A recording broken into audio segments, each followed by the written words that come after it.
अस्सलाम वालेकुम। तो बस तुम ही आए हो, तुम्हारी माँ नहीं आई क्या? हसन हो या कोई और, वो हमसे हमारा मुस्तकबिल नहीं छीन सकता।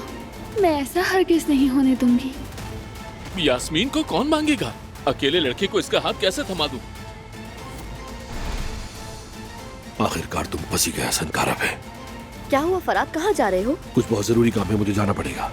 खैरियत, इस वक्त कहाँ जा रहे हो? अपने बच्चों को यूं लड़ते देखना मेरे दिल को चीर कर रख देता। अगर आप चाहती हैं कि वो दोनों अपने हाथ खून से ना रंगे तो प्लीज आप हमारी मदद करें। क्या करना होगा? हमें हसन को ट्रैप करने के लिए आपकी मदद की जरूरत है।